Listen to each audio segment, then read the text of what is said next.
하나님 아버지 감사합니다. 하나님 매주마다 레위기의 말씀을 함께 깊이 묵상하고 연구할 수 있는 복을 주셔서 진심으로 감사드립니다. 사랑의 하나님, 오늘도 하나님 당신의 사랑이 가득 듬뿍 담겨진 이 하나님의 말씀의 진리를 통해 하나님 우리에게 은혜를 베풀어 주시옵고, 하나님 그 주님의 사랑을, 그 사랑의 온기를 느끼며 그 사랑으로 우리를 사랑하신 주님, 또한 참으로 이웃을 내 몸처럼 사랑하게 하신 주님, 또한 이 지역사회를, 주의 몸된 교회를 사랑으로 충만하게 하시는 주님의 은혜를 누릴 수 있도록 인도해 주시기를 기도합니다. 오늘도 영원토록 우리와 함께 하시는 주님의 은총을 감사드리옵고 주 예수 그리스도 이름으로 기도했습니다. 아멘. 자, 레위기 말씀 보겠습니다. 레위기 19장 우리 1절로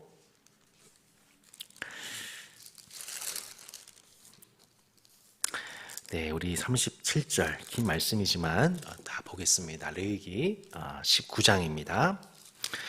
여호와께서 모세에게 말씀하여 이르시되 너는 이스라엘 자손의 온 회중에게 말하 이르라. 너희는 거룩하라. 이는 나 여호와 너희의 하나님이 거룩함이니라. 너희 각 사람은 부모를 경외하고 나의 안식일을 지키라. 나는 너희의 하나님 여호와이니라. 너희는 헛된 들에게로 향하지 말며 너희를 위하여 신상들을 부어 만들지 말라. 나는 너희의 하나님 여호와이니라. 너희는 화목 제물을 여호와께 드릴 때에 기쁘게 받으시도록 드리고 그 제물은 드리는 날과 이튿날에 먹고 셋째 날까지 남았거든 불사르라. 셋째 날에 조금이라도 먹으면 가증한 것이 되어 기쁘게 받으심이 되지 못하고 그것을 먹는 자는 여호와의 성물을 더럽힘으로 말미암아 죄를 담당하리니 그가 그의 백성 중에서 끊어지리라. 너희가 너의 땅에서 곡식을 거둘 때에 너는 밭 모퉁이까지 다 거두지 말고 내 떨어진 이삭도 줍지 말며 내 포도원의 열매를 다 따지 말며 내 포도원에 떨어진 열매도 줍지 말고 가난한 사람과 거류민을 위하여 버려두라. 나는 너희의 하나님 여호와이니라. 너희는 도둑질하지 말며 속이지 말며 서로 거짓말하지 말며 너희는 내 이름으로 거짓 맹세함으로 내 하나님의 이름을 욕되게 하지 말라. 나는 여호와이니라. 너는 내 이웃을 억압하지 말며 착취하지 말며 품꾼의 삭슬 아침까지 밤새도록 내게 두지 말며 너는 귀 먹은 자를 저주하지 말며 맹인 앞에 장애물을 놓지 말고 내 하나님을 경외하라. 나는 여호와이니라. 너희는 재판할 때에 불의를 행하지 말며 가난한 자의 편을 들지 말며 세력 있는 자라고 두둔하지 말고 공의로 사람을 재판할지며 너는 내 백성 중에 돌아다니며 사람을 비방하지 말며 내 이웃의 피를 흘려 이익을 도모하지 말라. 나는 여호와이니라. 너는 내 형제를 마음으로 미워하지 말며 내 이웃을 반드시 견책하라. 그러면 내가 그에 대하여 죄를 담당하지 아니하리라. 원수를 갚지 말며 동포를 원망하지 말며 내 이웃 사랑하기를 내 자신과 같이 사랑하라. 나는 여호와이니라. 너희는 내 규례를 지킬지어다. 내 가축을 다른 종류와 교미시키지 말며 내 밭에 두 종자를 섞어 뿌리지 말며 두 종류로 직조한 옷을 입지 말지며 만일 어떤 사람이 다른 사람과 정혼한 여종 곧 아직 속량되거나 해방되지 못한 여인과 동침하여 설정하면 그것은 책망을 받을 일이니라. 그러나 그들은 죽임을 당하지는 아니하리니 그 여인이 해방되지 못하였기 때문이라. 그 남자는 그 속건제물 곧 속건제 숫 양을 회막 문 여호와께로 끌고 올 것이요 제사장은 그가 범한 죄를 위하여 그 속건제의 숫 양으로 여호와 앞에 속죄할 것이요 그리하면 그가 범한 죄를 사함 받으리라. 너희가 그 땅에 들어가 각종 과목을 심거든 그 열매는 아직 할례받지 못한 것으로 여기되 그 3년 동안 너희는 그것을 할례받지 못한 것으로 여겨 먹지 말 것이요 넷째 해에는 그 모든 과실이 거룩하니 여호와께 드려 찬송할 것이며 다섯째 해에는 그 열매를 먹을지니 그리하면 너희에게 그 소산이 풍성하리라. 나는 너희의 하나님 여호와이니라. 너희는 무엇인지 피채 먹지 말며 점을 치지 말며 술법을 행하지 말며 머리 칼을 둥글게 깎지 말며 수염 끝을 손상하지 말며 죽은 자 때문에 너희의 살에 문신을 하지 말며 문의를 놓지 말라. 나는 여호와이니라. 내 딸을 더럽혀 창녀가 되게 하지 말라. 음행이 전국에 퍼져 죄악이 가득할까 하노라. 내 안식일을 지키고 내 성소를 기억이라. 나는 여호와이니라. 너희는 신접한 자와 박수를 믿지 말며 그들을 추종하여 스스로 더럽히지 말라. 나는 너희 하나님 여호와이니라. 너는 셋머리 앞에서 일어서고 노인의 얼굴을 공경하며 내 하나님을 경외하라. 나는 여호와이니라. 거류민이 너희의 땅에 거류하여 함께 있거든 너희는 그를 학대하지 말고 너희와 함께 있는 거류민을 너희 중에서 나은 자 같이 여기며 자기같이 사랑하라. 너희도 애굽 땅에서 거류민이 되었었느니라. 나는 너희의 하나님 여호와이니라. 너희는 재판할 때나 길이나 무게나 양을 잴 때에 불의를 행하지 말고 공평한 저울과 공평한 추와 공평한 에바와 공평한 흰을 사용하라. 나는 너희를 인도하여 애굽 땅에서 나오게 한 너희의 하나님 여호와이니라. 너희는 내 모든 규례와 내 모든 법도를 지켜 행하라. 나는 여호와이니라. 아멘. 오늘도 드라마로 이야기를 시작하겠습니다. 폭삭 속았수다. 아직도 안 보셨수다? 보셨수다? 감사합니다. 네, 요즘 제가 봤던 드라마가 유일해서 그 드라마의 소재가 그거밖에 없는 것 같습니다. 그 드라마 중에서 중반에 스포일이 되는 것 같아서 약간 좀 죄송합니다만 우리 금명이가 이제 신혼이 되었죠. 그런데 남편 신혼을 결혼하는 과정 가운데에서 결혼 전과 또 후에 극심한 그 가정이 가난을 겪질 않습니까? 가난을 겪는 과정 가운데서 이 금명이 하는 이제 공부를 제대로 금명이 엄마가 이제 공부를 하고 싶어도 집안이 어려워서 공부하지 못하는 것, 그리고 그 딸한테도 좋은 교육의 기회를 허락하지 못하는 것 같아서 그게 한이 맺혀서 열심히 살아가는 그런 모습을 이제 저희가 보게 되죠. 그 과정 속에서 그 가난한 가정을 향해서 그 한 주변에 있는 이웃이 또 가족이 또 한 사회가 얼마나 따스하게 그들을 품고 있는지를 그림 언어로 드라마 통해서 보게 되는 장면 통해서 저희가 요즘에 참 느끼기 어려운 그 휴머니즘적 사랑을 참 그 따뜻한 사랑을 마음속에 느끼게 되었던 것 같아요. 그 드라마 중에서 이제 그런 장면 나오잖아요. 혹시 보셨는지 모르겠는데 도희정 장학금 혹시 기억나세요? 도희정 장학금? 그게 이제 장학금 이제 항상 한평생 이제 공부하고 싶었던 그 엄마의 속사정을 알고 딸 위해서 그 애곡하고 있는 엄마의 심정을 알고 그 옆에 있던 사람이 지켜보다가 장학금을 이제 몰래 전달하는데 그 이름을 뭐라고 쓸까요? 하니까 이제 자기 이름 도희정인데 그거를 이제 귀가 어두우신 우리 할아버지께서 도의적이 원래 도의적 장학금 그죠? 죄송합니다. 제가 잘못 정했군요. 도의적의 차원에서 도의적 차원에서 장학금을 전달하는데 그거를 도희정이라고 해가지고 이름을 기억해가지고 도희정 장학금을 전달했더니 그 장학금을 받은 이제 금명이가 도대체 죄송합니다. 금명이가 아니군요. 엄마가 이름이 뭐죠? 애순이야. 죄송해요. 애순이가 도대체 나는 한평생 이 도희정 사람이라는 이름을 들어본 적이 없는데 누구한테도 받은지도 모른 채 한평생 그 은혜를 힘입어서 결국 그 장학금을 힘입어서 살아가게 되는 그 장면이 나오게 되죠. 두 번째 장면이 뭐냐면은 금명이가 이제 신혼 생활을 들어갔습니다. 신혼 생활 들어갔는데 그날 선원이었던 그 남편이 관식이가 항명을 하죠.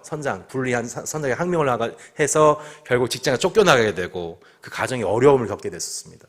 그 어려움을 겪게 됐었을 때 결국엔 쌀독에 쌀이 없고 그 어려움 가운데 있는데 이상하게 금명이가 쌀독을 이렇게 하는데 꼭 어때요? 이미 다 떨어진 쌀이 계속 비워져 있어요. 그래서 채워져 있어요.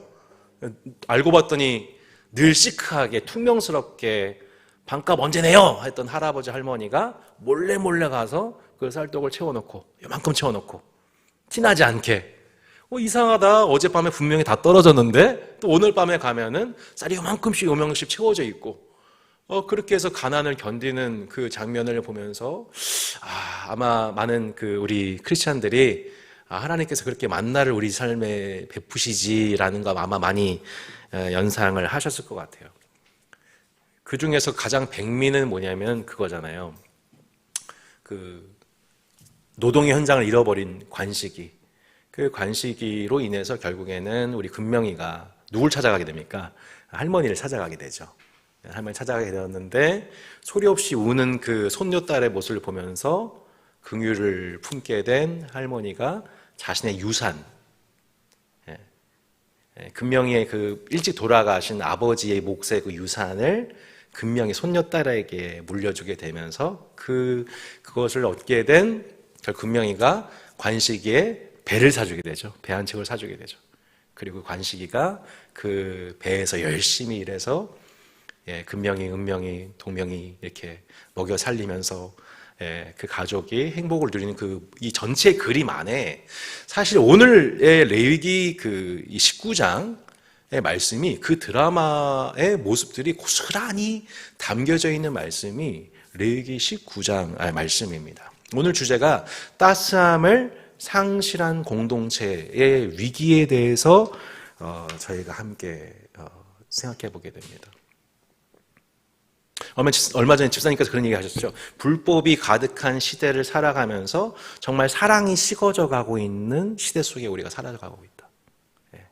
우리도 모르게 이 시대를 살아가면서 점점 우리가 점점 드라이해지고 차가워지고 냉정해지고, 그래서 하나님이 우리 인간으로 하여금 함께 더불어 살아가며 사랑을 살도록 창조하신 그 원리를 떠나 점점 이 시대가 하나님이 서로 사랑하도록 창조하신 이 세계가 점점 사랑이 식어져 가서 하나님 본래 창조하신 의도의 목적에서 벗어난 형태의 모습이 지금 불법의 시대 속에 우리 가운데에 나타나고 있고, 그 영향을 우리가 받고 있는, 그래서 우리마저 사랑이 식어져 버리는 그 위기를 지금 우리가 살아가고 있습니다. 그 가운데서 주어진 율법이 레위기 우리 19장 오늘 본문의 말씀입니다. 이 말씀을 방금 읽으신 분들은 아시겠지만 이 말씀의 표에도 나와 있지만 이 십계명이 반복되고 있는 것을 저희가 보게 됩니다. 신명기가 처음 이 십계명의 말씀이 처음 허락됐던 것은 이스라엘 백성들이 출애굽하고 시내산에 들어갔을 때 첫 번째 십계명이 주어졌었고, 그리고 신명기 말씀에 보면 이스라엘 백성들이 가나안 땅에 들어가기 전에 신명기 말씀이 다시 재교육되는 것을 보게 됩니다. 그래서 신명기 명령이 되풀이되다라는 말씀이죠. 근데 오늘 그 중간에 시내산 언약의 중심, 그리고 레위기 신학의 중심 가운데 이 레위기 19장이 있습니다. 그러니까 십계명, 우린 십계명 하면 되게 딱딱한 말씀, 되게 엄중한 말씀으로 해석하지만 사실 십계명은 뭐로 요약될 수 있습니까? 하나님을 사랑하고 내 이웃을 내 몸처럼 사랑하는 것, 결국 사랑의 계명으로 요약될 수가 있죠. 십계명은 사랑의 계명입니다. 그리고 그 형제를 사랑함으로, 하나님을 사랑함으로 내가 자유를 얻게 하는 복음입니다. 사실 십계명은 복음이에요. 사랑함으로 자유를 얻게 하시는 복음. 근데 그 십계명이 하나 보면은 되게 딱딱해 보이는데 그 말씀을 우리 삶에 적용하면 따스해집니다. 할렐루야. 이것이 오늘의 핵심이에요. 십계명은 따로 이렇게 보면은 딱딱한 율법 같은데 이 말씀을 우리 삶에 구체적으로 녹이면 따스해져요. 그런 은혜가 있기를 바랍니다. 그게 레위기 19장이에요. 이 말씀이 그냥 예를 들어서 안식일을 거룩히 지키라, 그냥 주일 지키라는 말씀이네가 아니라 그 안에 담겨져 있는 그 맥락이 어떤 것인지 살펴보면 우리의 삶이 따스해집니다. 우리 삶이 따스해져요. 말씀을 우리가 듣는 이것을 우리 지식으로만 아는 것이 아니라 그 말씀이 실제 우리 삶을 연결할 때 우리의 신앙도, 우리의 지성도, 우리의 인격도, 또 우리가 살아가는 가정도, 교회도, 사회도 따스해지는 비결이 담겨져 있는 오늘 레위기 19장을 발견하셨으면 참 좋겠습니다. 이 말씀에 보면 하나님 그렇게 이스라엘과 더불어서 언약을 맺으신 하나님께서 우리 박스에 보시면 첫 번째 박스에는 그렇게 십계명에 관한 구체적인 규례가 담겨져 있는 것이 레위기 19장이라고 하는 것이 표에 드러나 있고요. 또한 그 아래 표에 보면은 이렇게 말씀이 총정리가 되는 것을 보게 됩니다. 16번에 걸쳐서 동일한 후렴구가 반복되죠. 나는 너희의 하나님 여호와이니라. 나는 너희의 하나님 여호와이니라. 너희가 섬기는 나는 여호와다라고 말씀하시면서 그 당시 고대 근동의 세계관에서 섬기던 이방신들과 이방 문화를 따르던 중에 이스라엘 백성들을 부르신 하나님께 속한 백성들로서 그들이 하나님의 거룩하신과 같이 그들도 거룩해진다는 것을 말씀합니다. 2절에 19장 2절에 말씀하죠. 너는 이스라엘 자손의 온 회중에게 말하 이르라. 너희는 거룩하라. 거룩하라 무슨 뜻이죠? 구별되라. 너희는 구별되라. 이는 나 여호와 너희 하나님이 구별되었기 때문이다. 세상과 구별되신 하나님이 우리를 구속하실 때에 부르심의 목적은 무엇입니까? 구별됨입니다. 우리를 그 구별된 백성으로 삼으시기 위해서 구원하셨습니다. 우리는 세상의 성공을 위해서 세대를 따라가지 않고 그 세대가 말하는 성공의 우상을 향하지 않고 그 세상의 기준과 가치관과 구별된 존재로 우리를 구별하셨습니다. 왜냐하면 하나님이 구별되신 분이기 때문입니다. 언젠가 성과 속은 이원화돼서 속된 것은 다 불에 불탈 것이고 하나님의 거룩한 것, 구별된 것만이 남는 세상이 오게 될 것이기 때문이지요. 그 가운데에서 오늘 본문이 주어지는데, 자, 우리 십계명의 순서를 한번 생각해 볼 필요가 있습니다. 십계명은 어떻게 시작이 되나요? 다른 신을 섬기지 말라, 신상을 만들지 말라, 하나님의 이름을 망령되이 이끌지 말라, 안식일을 거룩히 지키라. 그리고 뭐가 나와요? 부모를 공경하라 순입니다. 그런데 오늘 본문에 보면 레위기 19장의 적용은 무엇이 가장 먼저 나오는지 한번 주목해서 보시기 바랍니다. 3절 뭐라 나와 있습니까? 너희 각 사람은 부모를 경외하고 나의 안식일을 지키라. 나는 너의 하나님 여호와니라. 너는 헛된 것들에게로 향하지 말며 너를 위하여 신상들을 부어 만들지 말라. 나는 너의 하나님 여호와이니라. 자, 순서가 어떻게 되어 있습니까? 바뀌어 있죠. 5계명 제일 먼저 나오고요. 4계명이 나오고요. 그 다음에 1계명, 2계명이 나오네요. 순서가 도치되어 있습니다. 네. 이게 뭐 이렇게 중요하냐 싶은데 사실은 매우 중요한 의미가 있다고 볼 수가 있겠습니다. 그러니까 여기서 부모를 경외하라라는 말씀이 앞뒤에서 대꾸를 이루고 있는 것을 저희가 보게 되는데요. 자, 부모를 공경하는 말씀이 또 뒤에도 나오죠. 19장 32절에 보면 너는 샘머리 앞에서 일어서고 노인의 얼굴을 공경하며 내 하나님 경외하라. 네. 노인의 얼굴을 공경하며 내 하나님 경외하라. 부모를 경외하라. 그리고 무엇입니까? 노인의 얼굴을 공경하라. 이것이 뭐다? 하나님 경외다. 하나님을 경외하라라고 하는 경외라는 단어에 동일하게 부모를 그 단어로서 경외하라고 말씀 나와 있습니다. 그리고 하나님을 경외하는 것이 무엇이냐면 그 사회에서 함께 살아가고 있는 노인들, 그 세대, 그 시대를, 그 땅을 지탱해 오던 노인들을 공경하는 것이야말로 하나님을 경외하는 것이다 라고 말씀하고 있는 것을 저희가 보게 됩니다. 제가 약간 밑줄을 그어놨지만 이게 어머니, 아버지 순으로 기록, 이게 어떤 제가 자료를 찾아보다가 제가 이거 넣을까 말까 하다 지워놨었었는데요. 실제적으로 우리 그 고대 근동의 세계관 속에서 여성은 남성에 비해서 매우 차별적 존재로서 언급 대상이 되지 않은 경우가 많습니다. 그런 성경은 그렇지가 않죠. 성경 오히려 그렇지가 않고 아버지, 어머니 혹은 어머니, 아버지 차별이 없이 동일한 섬김의 대상으로서 인격적 대상으로서 얘기를 하고 또 그 앞에 레위기 18장과 20장 맥락에 보면은 특별히 당시 성적으로 매우 착취의 대상이 되었던 쾌락의 대상이 되었던 여성에 대해서 인권에 대해서 매우 성경이 이것에 민감하게 그 문화로부터 여성들을 보호하고 있는 것을 보게 됩니다. 곧 이 말씀을 통해서 저희가 보게 되는데 레위기 19장에서 계속 흐르고 있는 정신 중에 정신은 뭐냐면 그 시대 속에 있는 사회적 약자에 대한 매우 세심하고 예민한 배려. 한 시대 속에서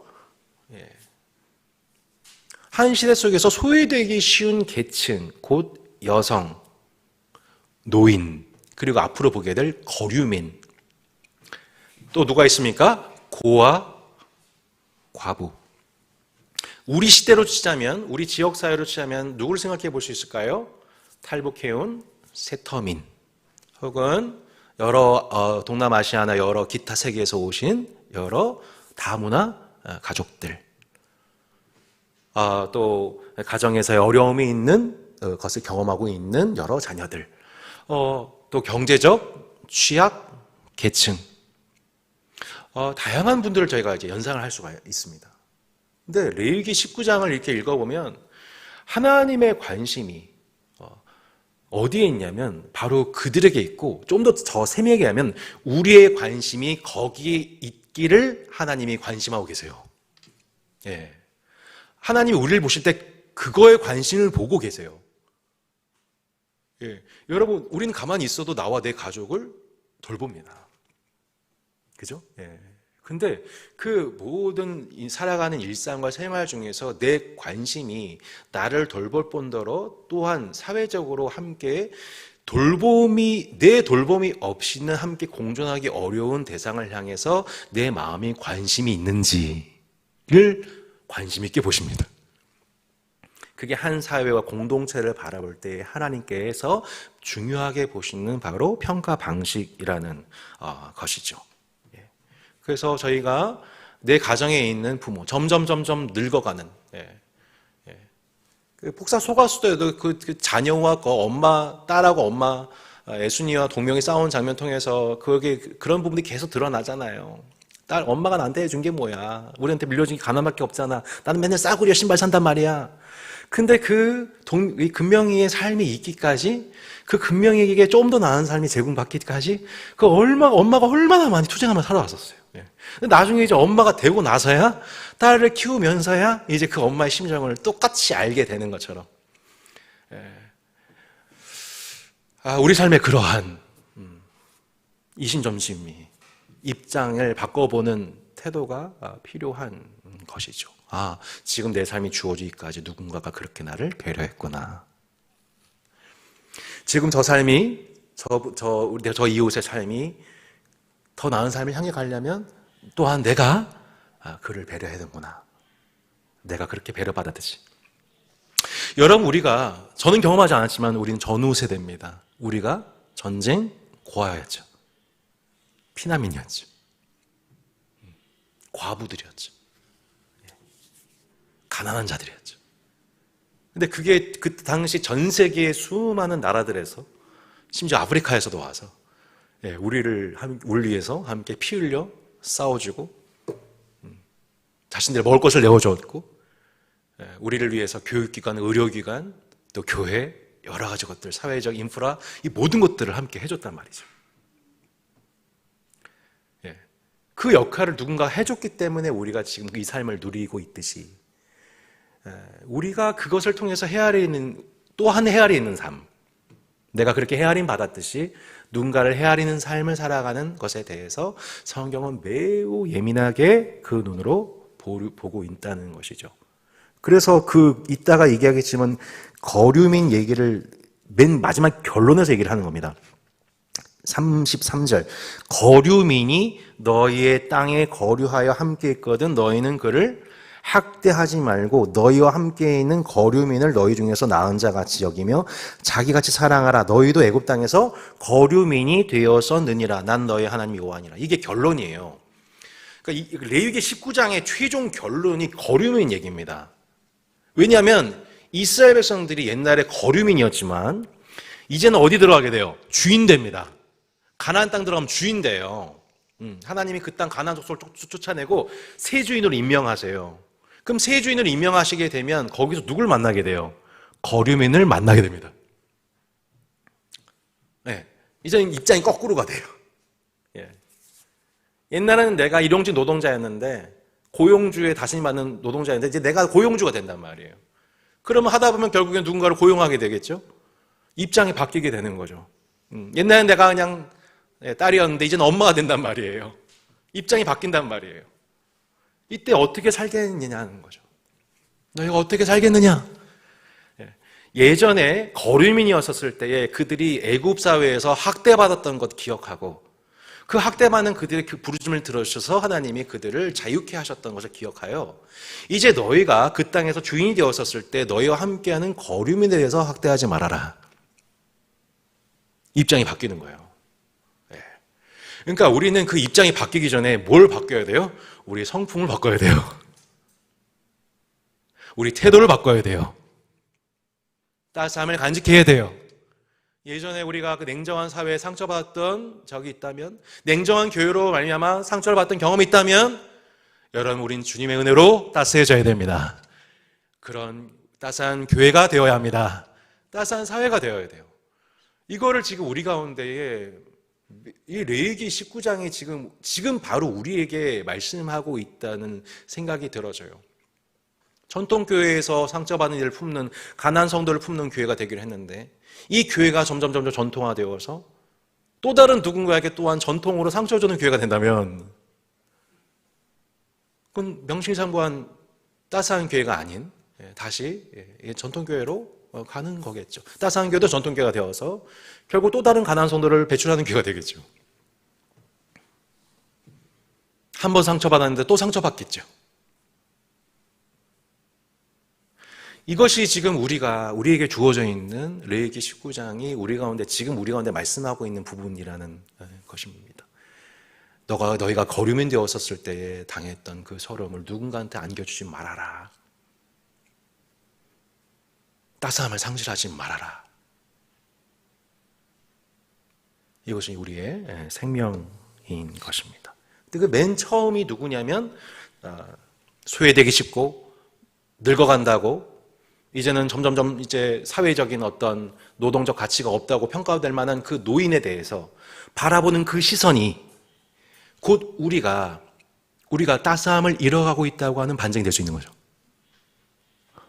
한평생 수고한 엄마에 대해서 무시한 딸 마냥 지금 우리가 존재한 이유가 누구 때문인데 지금 이만큼 우리가 살 수 있는 것이 누구의 은혜였어요? 부모들의 헌신이었단 말이에요. 근데 그걸 다 잊어버리고 엄마가 나한테 해준 게 뭐야? 우리 집은 이게 없어. 라고 말한다면 사실은 그것은 부모를 통해서 은혜 베푸신 하나님, 그 부모를 무시하는 게 아니라 그 부모를 통해 은혜를 베푸신 하나님의 은혜를 망각하게 되는 것이죠. 그래서 레위기 19장의 10계명의 재해석의 제1번 적용은 부모를 경외하라. 여러분 때마침 저희가 지금 5월을 맞이하고 있습니다. 이제 어버이날이 좀 있으면 오게 되는데 저희가 이번 어린이날에 그냥 예배 따로 또 주일학교 행사 따로 해서 어린이날을 보내는 방식이 아니라 그 어린이를 영접하는 것이 곧 나를 영접하는 것이다. 어린아이 같은 자처럼 자신을 낮춘 자가 하나님 나라에 가깝다라고 말씀하신 것 기억하면서 우리가 그 어린이 주일을 통해서 우리가 하나님 나라에 가까워지는 은혜가 있기를 바랍니다. 마찬가지로 어버이 주일이 단순한 이벤트를 넘어 오늘 레위기 19장 말씀을 우리 삶에 적용해서 이 부모를 공경하는 것, 이 부모께서 우리 가운데 베푸신 그 수고로 인한 늙음을 헤아리고 우리가 잔인한 자가 되어서 이분은 참 이제 쓸데없는 자가 되었구나라고 은연중에 지금 말하고 있는 이 짐승 같은 세상 속에서 이분의 늙음과 이분의 지금 무용지물이 된 이 육체에 힘이 남지 않은 이 모습은 한평생 다음 세대를 위해서 헌신하고 수고한 그 결과로서 하나님의 영광을 나타내고 있음을, 주님의 헌신을 나타내고 있음을 기억함으로 부모를 경외하여 하나님을 경외하는 5월 되었으면 좋겠습니다. 그 따스한 가정의 비결이 바로 이 부모 경외다.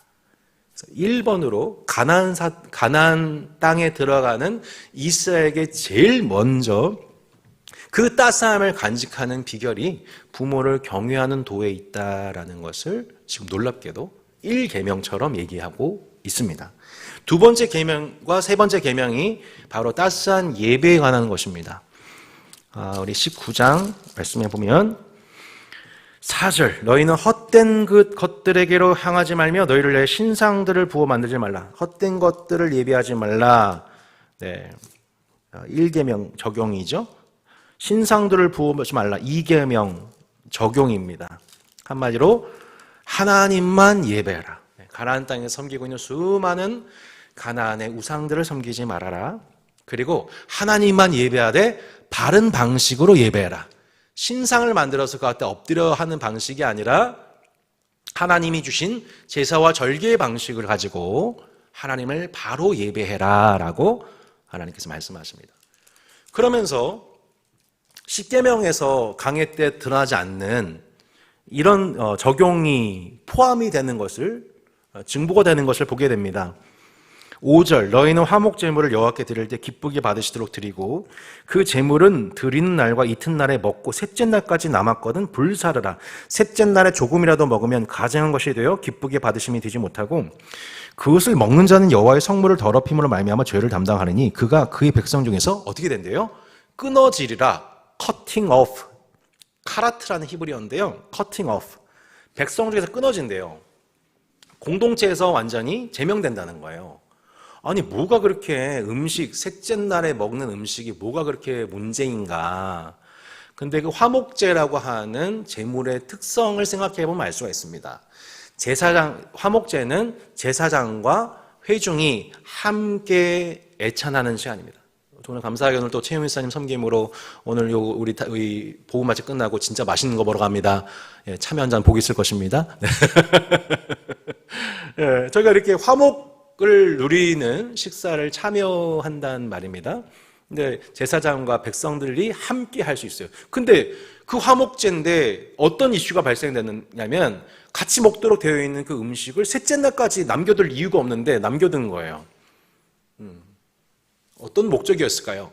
네, 아마도 제사장의 그렇게 자신의 탐욕, 음식에 대한 물질한 탐욕으로 몰래 빼돌렸던 것 같아요. 마치 훗날 우리 그 제사장, 엘리의 제사장 두 아들들이 그렇게 탐욕했던 것처럼 그러한 탐욕의 죄로 말미암아 어떠한 형벌까지 받게 되냐면 그 백성 중에서 끊어지게 되는. 네. 그러니까 화목제를 드린다고 해서 다 되는 것이 아니라 화목제 안에 담겨져 있는 정신, 공동체적 나눔, 형제된 배려, 사랑, 평등성 이것을 배제한 채로 화목제를 예배를 하나님께 올려드렸다 한들 화목제를 드렸다 한들 그것은 하나님께 기쁨이 되지가 않는 것이지요. 고린도 교회 성찬 얘기 기억하시잖아요. 그죠? 예. 저녁 5시, 6시 이제 늦게 오는 노인 출신 우리 그리스도인들을 기다리지 못하고 먼저 음식을 준비한 자들이 한째 흥청망청 포도주 마시고 취해버렸어요. 맛있는 고기 다 먹어버렸어요. 예, 잡채 다 먹었어요. 김치밖에 안 남았어요. 이게 뭐예요? 완전히 공동체의 화목을 다 깨뜨리는 거죠. 공동체 화목을 위해서 애찬을 준비했는데 그 애찬이 공동체 화목을 다 깨뜨리고 말았어요. 마찬가지죠. 커팅 오프. 화목 제물을 그렇게 서로 함께 한 가족됨을 화목을 위해서 준비한 그 외식 자리가, 그 식사 자리가 도리어 하나님의 진노의 자리가 될 수가 있었다는 것을 저희가 보게 돼요. 여러분, 진정한 따스한 예배가 우리 가운데 실현되는 은혜가 있으면 좋겠습니다. 예배와 애찬과 다원은 저희가 하나입니다. 단순한 점심 식사를 먹는 게 아니라 우리가 주님 안에서 하나님을 기억하는 애찬의 시간, 그리고 서로가 함께 먹을 수 있도록 서로를 기다려주고 배려해주고 그래서 한 식구됨을 경험하는 식탁 교제가 되었으면 좋겠습니다. 이것이 바로 따스한 예배인의 핵심인 것이죠. 세 번째는 따스한 경제입니다. 9절부터 볼까요? 너희가 너희의 땅에서 곡식을 거둘 때 너는 밭 모퉁이까지 다 거두지 말고 내 떨어진 이삭도 줍지 말며 내 포도원의 열매를 다 따지 말며 내 포도원에 떨어진 열매도 줍지 말고 가난한 사람과 거류민을 위하여 버려두라. 나는 너희의 하나님 여호와이니라. 예, 이 말씀 여러분 한번 대번 생각나는 말씀이 있죠? 룻기죠? 네, 룻기. 예, 룻이 보아스에 관한 집에 관한 소문을 듣고 그 땅에 가서 바로 이 모퉁이에 남겨져 있는 떨어진 이삭 줍기를 시도를 합니다. 그 할 때 보아스가 그 모습을 보고 은밀하게 보호해 주죠. 다른 남자들이 해치지 못하도록, 혹시나 성추행, 폭행당하지 않도록 이 주변 하인들을 불러서 엄중 경고시키고 그가 마음껏 떨어진 이삭을 주울 수 있도록 그 은혜를 배려해 줍니다. 우리가 이렇게 생각해 볼 수가 있습니다. 왜 왜 모퉁이에 이것을 남겨두도록, 이걸 왜 듬성듬성 따고 몇 개 남겨두고 혹은 떨어진 이삭을 그냥 땅에 내버려두는 방식으로 이것을 하셨을까? 그냥 싹 다 수확해가지고 가난한 사람들 기부해 주면 되는데, 그렇지 않습니까, 여러분? 예. 싹 다 수확해가지고 그거를 각 고장에 있는, 지역에 있는 가난한 분들한테 나눠주면 그 모습도 참 은혜롭지 않나 싶은데, 한 가지 더 이 안에는 매우 중요한 원리가 있습니다. 뭘까요? 이웃으로 하여금 노동의 기쁨을 누리게 하는 겁니다.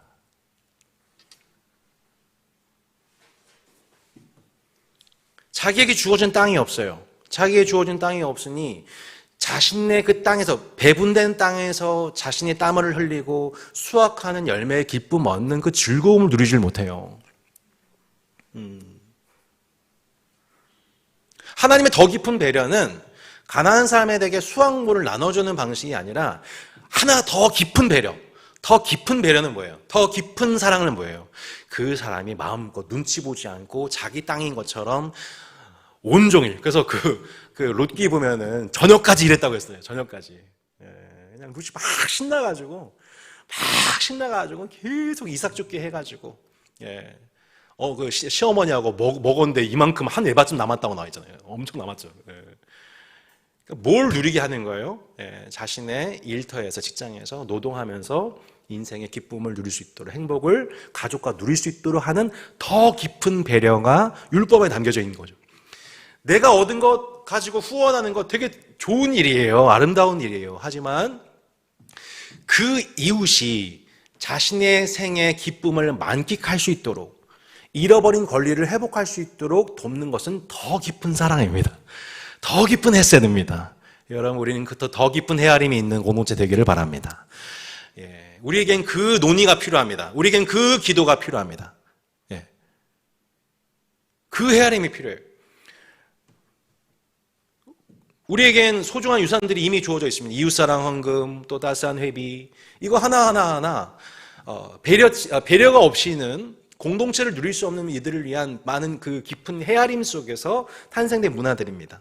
이제 우리가 계속 이 변화되는 도시 환경 속에서, 이 달라지는 여러 이웃들과 만남 속에서 우리는 그들이 어떻게 하나님 나라를 경험할 수 있을지 더 깊은 배려, 우리가 갖고 있는 거 나눠서 뚝 떼어서 주는 것도 좋은 아름다운 일이나, 그 인생이 하나님이신 인생의 기쁨과 부요와 행복을 누릴 수 있도록 하는 더 깊은 헤아림을 제공할 수 있다면, 레위기 19장의 말씀이 우리 가운데 뜻이 하늘에서 이루어진 것처럼 땅에서도 이루어지는 기쁨을 우리는 이 땅에 보여줄 수 있게 될 것입니다. 그 더 깊은 헤아림을 우리는 따스함이라고 하는 것이죠.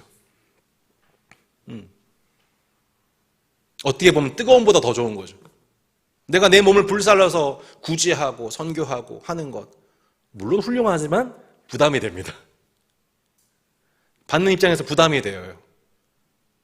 그런데 그것이 은밀하게, 자유롭게, 더 자유롭게, 인격적으로, 내가 그 사람 입장이라면 어떤 게 더 좋을까 생각했을 때 그분 입장에서 훨씬 더, 이웃 입장에서 편하게 그것을 누리고, 단순히 이동할 양식만 얻는 것이 아니라 노동의 기쁨,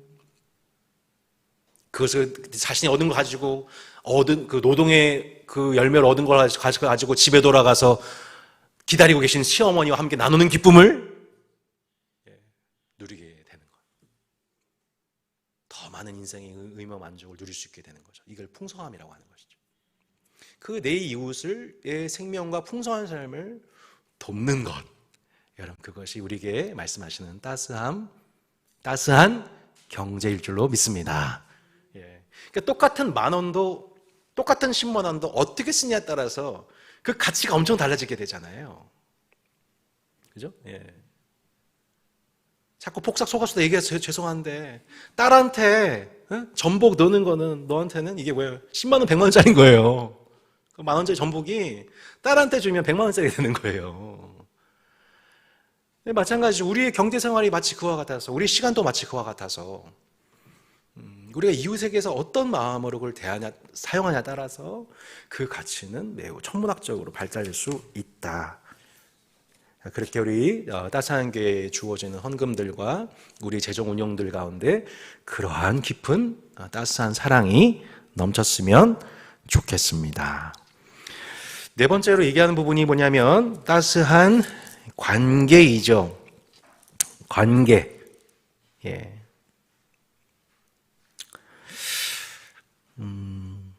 조금 더 말씀 좀 보겠습니다.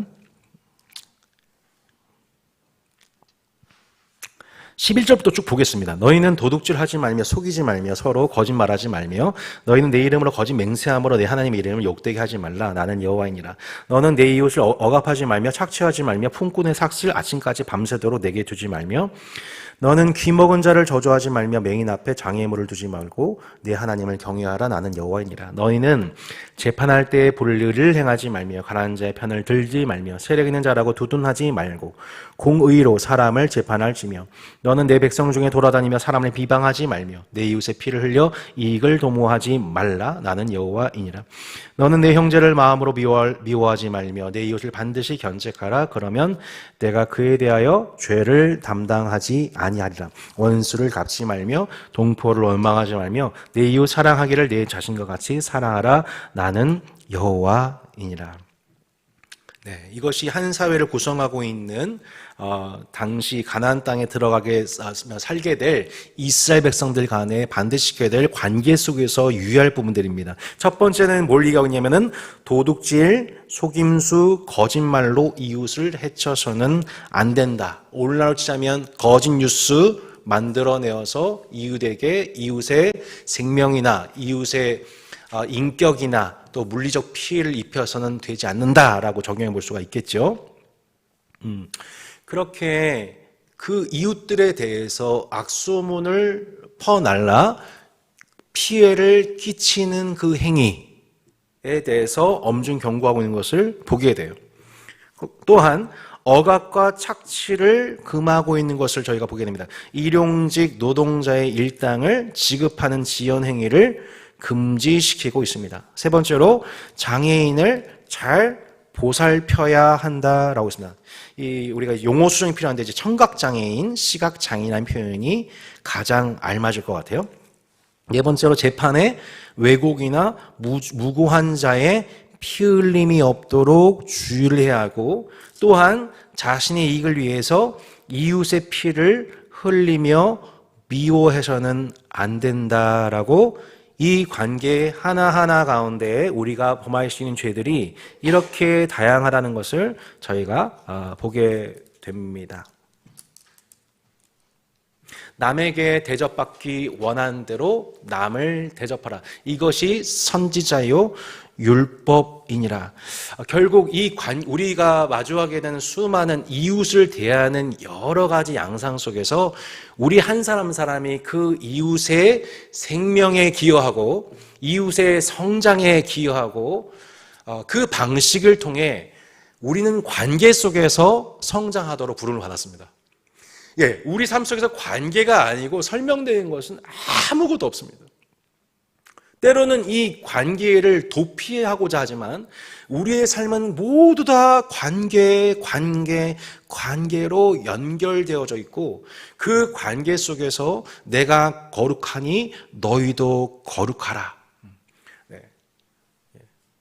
이 관계 속에서 우리가 어떻게 사랑 안에서 참된 것을 행할지를 자세히 주의하여 행하라고 말씀하고 있는 것입니다. 요컨대 풍성한 삶의 기초에서 우리가 학습했던 바와 같이 우리는 그렇게 관계 속에서 사랑 전문가, 사랑 학습가, 소극적으로는 이웃에게 악을 행하지 않는 것입니다. 가장 소극적인 형태의 사랑은 이웃에게 악을 행하지 않는 것입니다. 살다 보면 내 마음에 들지 않는 사람, 불편한 사람, 쉽지 않은 사람 있지요. 나에게 피해를 끼친 사람 있지요. 그렇다고 해서 우리가 악을 악으로 갚지 않는 것입니다. 사랑은 악을 행하지 않습니다. 악한 것을 생각하지 않습니다. 진리를 기뻐합니다. 사랑은 온유합니다. 모든 것을 참음에서 시작하여 모든 것을 견딤으로 열매 맺는 것을 사랑이라고 하죠. 저희가 관계 속에서 관계가 그래서 어렵습니다. 그래서 참 어렵습니다. 그런데 우리가 그렇게 그 상대방에 대해서 악을 행하지 않는 것, 소극적으로 또 적극적으로는 그 형제를 위해서, 내 이웃을 위해서 내 살과 내 피를 희생하는 것. 지금 현재 풍성한 삶의 기초 과정 중에 있는데 형제를 위해서 목숨을 버리는 것이 마땅하다라고 하는 그 구절에 풍삼기 훈련하신 분들이 되게 부담을 느끼셔가지고 저 못 죽을 것 같아요. 못 죽을 것 같아요. 그래서 제가 이렇게 해석을 해드렸습니다. 우리가 자녀를 교육하면서 결국 그 자녀의 생명을 위해서 우리의 목숨을 바치고 있지 않아요? 마침 그런 것처럼 우리의 목숨이 매주마다 매일마다 들여지고 있는 것처럼 꼭 목의 숨이 끊어진 것만을 의미하는 것이 아니라 내 삶의 모든 호흡과 시간과 물질과 은사와 모든 것들을 형제의 유익과 생명과 성장을 위해서 기여하는 그 모든 것, 이게 형제를 위해서 목숨을 버리는 것입니다. 우리가 똑같이 목숨을 가지고 살다 하더라도, 똑같이 목숨을 바쳐도 그렇게 형제의 존재와 생명과 성장을, 평화를 기여하는 데에 모든 뜻을 두고 살아가는 관계를 통해 내가 거룩하니 너희도 거룩하라.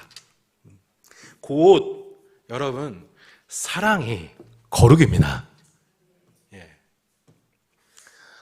성경은 사랑과 거룩을 결코 이원화하지 않습니다. 하나님은 사랑이시며 하나님은 거룩하십니다. 내가 거룩하니 너희도 거룩하라는 것은 곧 하나님이 사랑이신 것처럼 우리가 그 사랑이기를 바라시는 거예요. 세상은 그 사랑이 식어지게 만들고 있습니다. 불법을 성행시킴으로 그 사랑이 의미 없다. 사랑은 힘들다. 고통스럽다. 행복하지 않다. 지친다. 무슨 의미가 있냐? 저 사람은 널 사랑하지 않지 않냐? 저 사람은 너가 한 만큼은 해주지 않지 않냐? 그 모든 사랑의 동기를 뺏어갑니다.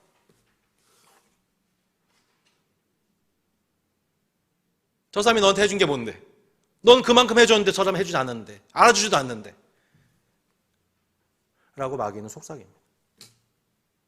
그러나 여러분, 우리 예수님께서는 그 모든 마귀의 속삭임과 논리들을 다 사로잡아 십자가에 못 박으셨습니다.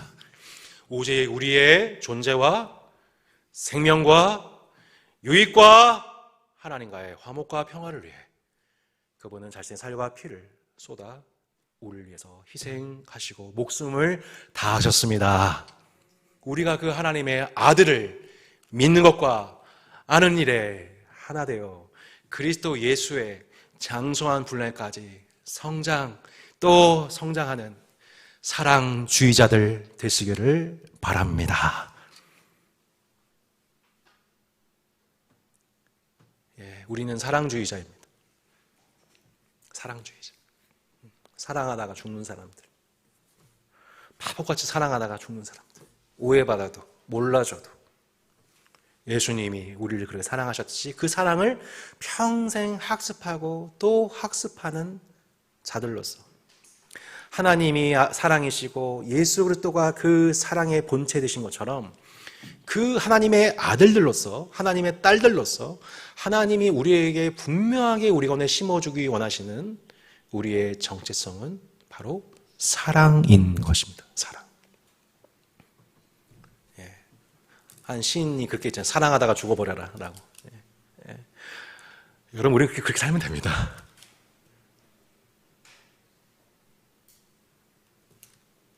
우리는 사랑하다가 죽는 사람들입니다. 사랑으로 살고 사랑으로 사랑하다가 죽고. 그게 그리스도께서 우리에게 보여주신 참 사랑의 하나님의 형상이었던 것처럼 여러분, 이 땅에서 우리가 사랑하다가 죽는 것이 성공인 줄로 믿습니다. 예. 할렐루야. 예. 사랑하다가 죽는 거 성공이라고 성경은 얘기를 하고 있는 것입니다. 나를 사랑하다가 형제 사랑이 게을러지고, 나를 사랑하다가 내 먹을 것만 관심 두고, 나를 사랑하다가 내 감정만 사랑하다가 내 세월만 보내게 된다면 여러분, 우리 인생은 나중에 그 일을 너무나도 후회하게 될 것입니다.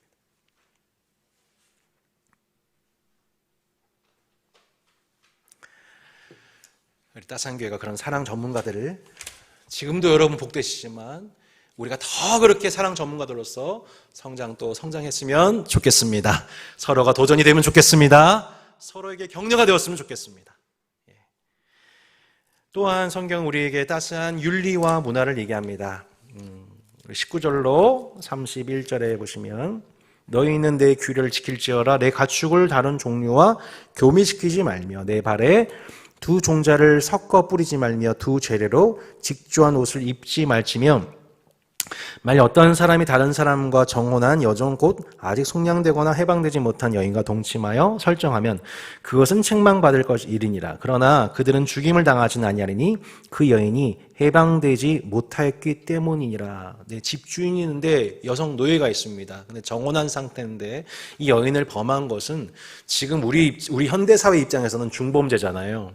하지만 고대 근동 사회에서는 특별히 여종은, 좀 죄송하지만 인격이 아니었습니다. 인격적 존재가 아니에요. 당시 이 말씀이 주어졌다고 하는 것의 맥락이 뭘까요?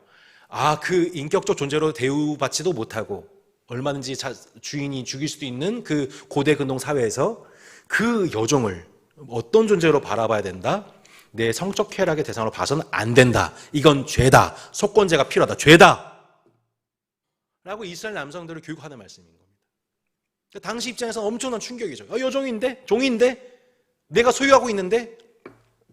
아니다. 그는 하나님이 창조하신 여성이며 또한 결혼, 이제 이미 약혼한 남성이 있는 가운데서 그것은 결혼의 질서에 대해 심각한 데미지를 입힌 행위다라는 것에 대해서 하나님이 이것을 죄라고 그 고대 근동 지역에서 매우 권위주의적이고 가부장적인 그런 세계관을 갖고 있는 남성들에게 엄청난 충격적인 말씀으로 다가오게 되었을 것입니다.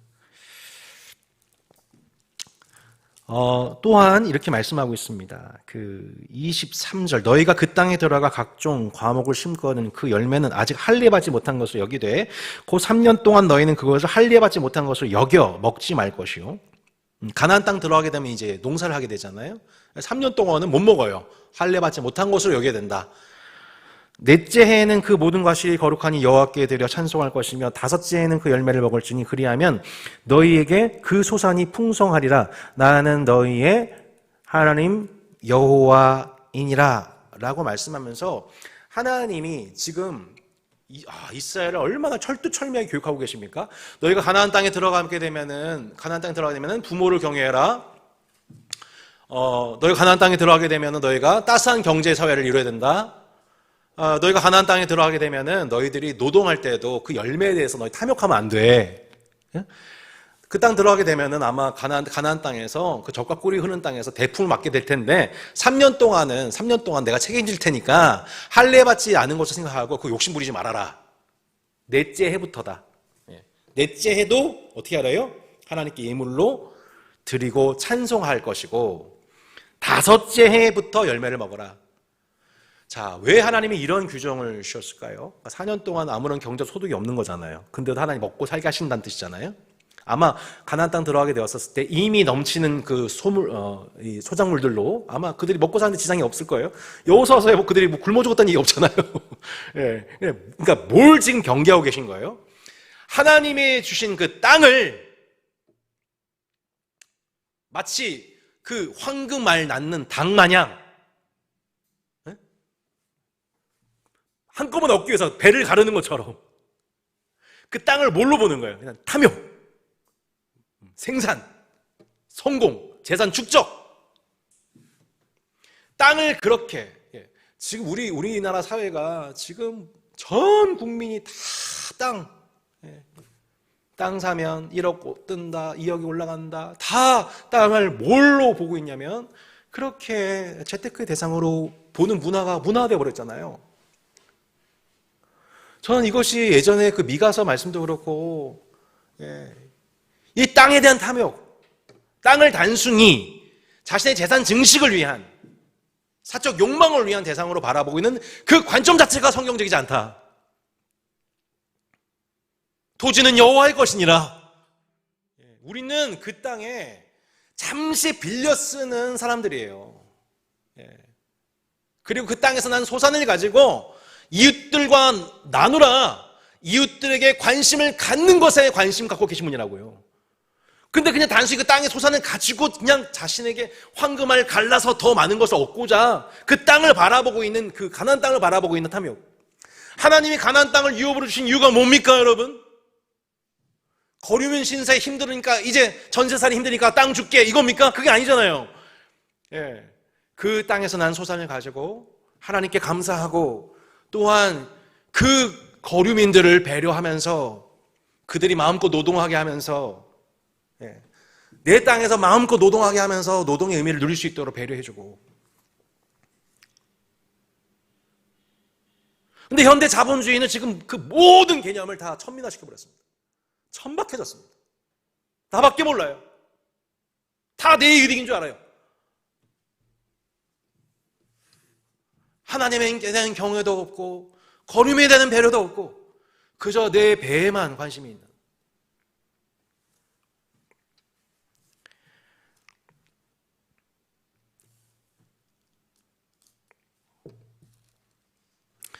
하나님은 그 땅에 대한 탐욕을 경계하셨습니다. 4년째까지는 수학에 대해서 그러니까 생태학적 보존, 생태학적 관심. 자연은, 생태계는 내 쾌락과 내 탐욕의 대상이 아니라 어떤 대상이? 돌봄의 대상이다. 내가 배려해야 될 대상이다. 공동체다. 지구촌이다. 자연을 내가 다스리고 관리하는 자이지 자연을 통해서 폭리를 취하고 자연을 내가 마음껏 할 수 있다고 하는 발상은 과한 것이다. 그러니까 하나님이 지금 가나안 땅 들어가기 전에 얼마나 지금 철두철미철미하게 십계명을 구체적으로 적용하는지 모르십니다. 그러니까 십계명을 우리가 암송하고 있다고 여러분 십계명 지킨 게 아니에요.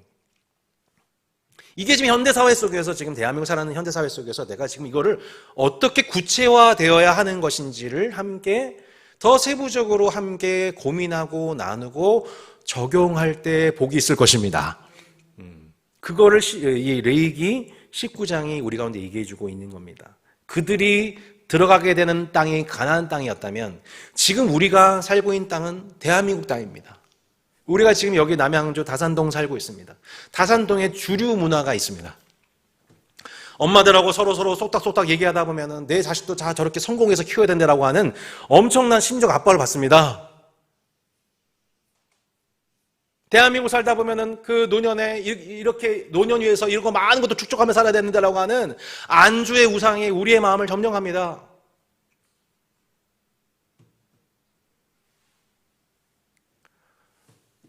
요즘 우리 청소년들이 이 중학교, 고등학교에서 아이들이 뭐 담배는 기본이고, 뭐 담배는 예전에 저희도 했었으니까요.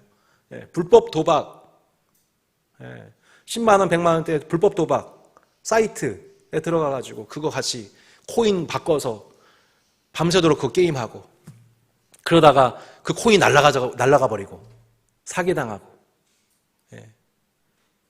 지금 이 청소년들 아이들의 주류 문화가 대부분 다 이런 거랍니다. 다산동이. 이거 뉴스에 보도 왜 안 나는지 모르겠어요. 지금 우리가 살아가고 있는 이 땅에서의 주류 문화가 지금 어떻게 불법을 성행시키고 사랑을 식어져 가고 있는지 우리는 주목해야 됩니다. 지금 그것이 우리 자신과 우리 다음 세대들을 어떻게 잠식시키고 있는지 우리는 이것을 분별해야 됩니다. 십계명과 레위기 19장의 적용을 통해 가나안 땅에 들어가 가나안의 음란하고 불의한 문화, 탐욕적인 문화에 대해서 하나님이 십계명에 대한 구체적인 적용을 통하여서 그들을 교육했듯이 우리는 십계명 암송시킨 게 목적이 아니라 그 정신이 우리 자신과 우리 다음 세대들이 십계명에 대한 바른 적용으로서 나는 이 학교에서, 대학교에서, 직장생활 속에서 이렇게 살겠다고 하는 적용이 가능한 그러한 가나안 땅 정착 세대로 준비시켜야만 합니다. 지금 그것이 우리의 가정과 교회에서 시급하게 재정비하고 전략을 짜야 될 때가 온 것 같습니다. 저희도 어느덧 따스한 교회가 지금 개척한 지 6년 차예요. 그 교회가 정착하는데도 6년이 걸렸지만 지금 그 6년 동안 다산동에도 여러 가지 문화들이 생겨났죠. 저희가 지금까지는 그것에 대해서 문화적인 대처에 상당히 많이 힘이 붙였고 또 관심을 갖는데 어려웠지만 이제는 지금 다산동의 그 주류 문화들이 심지어 요즘에는 청소년들에게 성적인 욕구를 자제시키는 어떤 그런 마약류의 것들을 흡입을 시킨다든지 공부에 집중시키려고 이런 사회가 돼버렸어요. 끔찍합니다. 저도 그런 얘기 듣고서 정말 깜짝깜짝 놀라게 됩니다. 근데 저희는 그 문화에 대해서 이 문화 속에 살아가는 다음 세대들에 대한 그들을 십계명에 걸맞는 교육을 제대로 적용시키질 못하고 있는 것 같아요.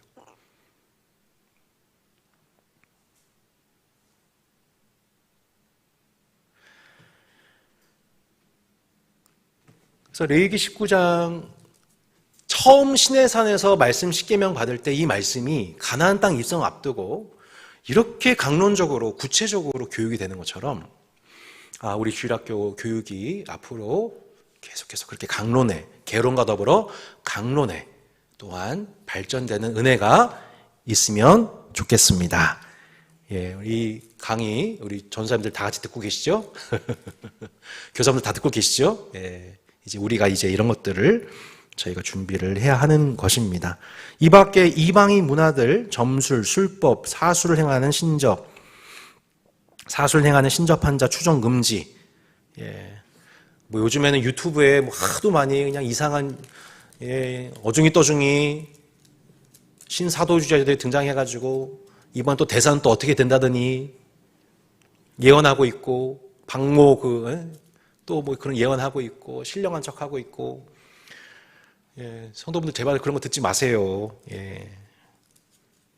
하나님 말씀 보세요. 그리고 특별히 장래에서의 그런 애곡 규정에 대해서 이렇게 얘기를 하고 있죠.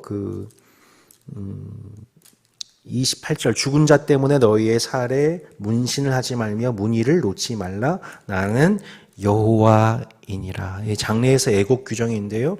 아마 당시 고대 근동에서는 죽은 조상을 위해서 아마 몸에 문신을 하고 자해하는 어떤 행위들 통해서 그것이 효라고 생각했던 그런 개념들이 있었던 것 같습니다만, 그러니까 그런 고대 근동 문화에 대해서 분별할 것에 대해서 성경은 분명히 얘기하고 있는 것이죠. 죽은 자를 위한 장례 문화가 아닌 하나님을 기억하는 문화, 또한 성경은 우리에게 유족들을 생각하는 문화, 죽은 자 중심이 아닌 하나님 중심, 또한 이 슬픔 당하고 있는 유족 중심, 특별히 신약 성경은 우리에게 우는 자들과 함께 울라, 이것이 장래 문화여야만 한다는 것에 대해서. 하나님 중심의 장래 문화, 또한 우는 자 중심의 유족 문화. 이것들을 저희는 함께 고민해야 할 것입니다. 이제 좀 정리를 좀 할까요? 우리 32절로 36절에 보면 아까 언급했던 그렇게 따스한 예배와 관계와 경제와 문화의 모든 총체적 결말이 따스한 지역 사회입니다. 따스한 사회입니다. 여러분, 교회에게 주는 모든 은혜는 이 사회의 열매로 나타날 줄로 믿습니다. 저희는 교회 따로 사회 따로가 아니죠. 교회는 그의 몸이니 모든 만물 안에서 만물을 충만케 하신 자의 충만함입니다. 장차 이루어질 하나님의 하나님 나라 충전소, 하나님 나라 재충전소가 교회입니다. 그 교회가 그 가르침을 받은 자들에 의해서 한 사회가 누룩처럼 하나님 나라가 퍼져나가게 되는데, 그 결과로서 주어지게 된 열매가 뭐냐? 첫 번째, 노인이 공경받는 것. 지난 세대를 꼰대로 여기지 않고 그 세대의 은혜를 기억하는 것. 나도 언젠가 그렇게 노인이 된다는 것을 기억하는 것. 그 백발을 뒤에, 그 연약해짐 뒤에, 그 쇠해진 육체 뒤에 이 우리 세대를 향한 눈물의 헌신이 있었음을 기억하는 것. 그것이 우리에게 베푸신 하나님의 은혜임을 기억하는 것. 이 세대는 소망이 있지요. 그것이 이 지역사회가 따스한지, 하나님 보시기에 하나님의 법이 흐르고 있는, 강같이 흐르고 있는지, 그 사랑이 따스한지를 보여주는 중요한 리트머스인 거죠. 첫 번째, 노인 공경입니다. 두 번째가 뭐냐면 나그네입니다.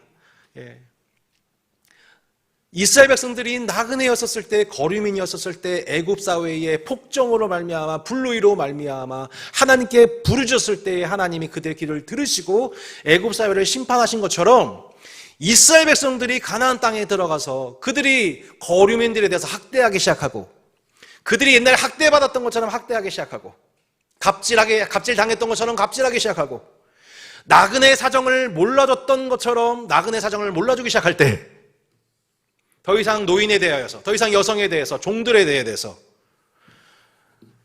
자기의 노동 현장을 잃어버린 실직자들에 대해서 그 아픔을 공감하지 못할 때, 그래서 그들이 그 땅에서 거류민들이 하나님께 가나안 땅에 들어온 이스라엘과 함께하고 있는 거류민들이 하나님께 부르짖기 시작할 때, 하나님 어떻게 하셨어요? 하나님이 이스라엘을 가나안 땅에서 커팅 오프, 끊어지게 하셨죠. 땅이 토해내게 하셨죠.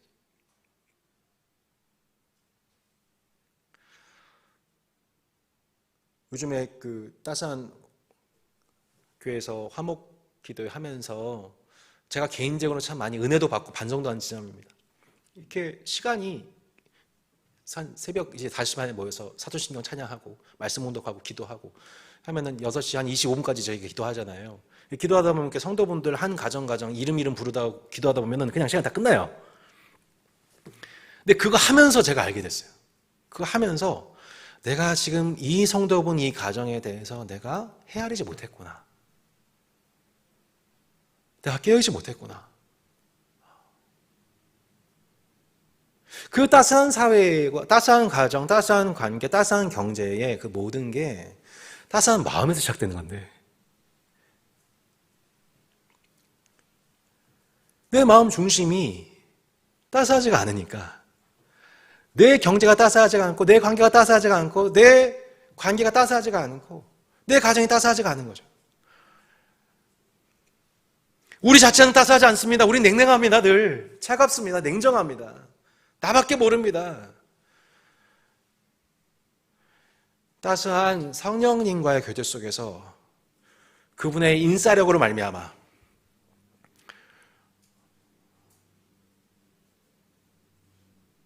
내가 생각하지 못했던 관계, 내가 생각하지 못했던 내 태도, 내 생각, 내가 생각하지 못했던 지체의 상황 볼 때 이게 문득 떠오르는 거죠.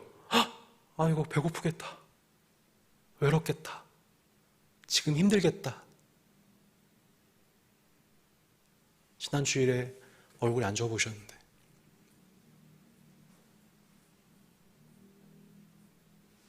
그때 그 문장, 그 단어가 다시 재해석이 됩니다. 아, 그게 그 말인가?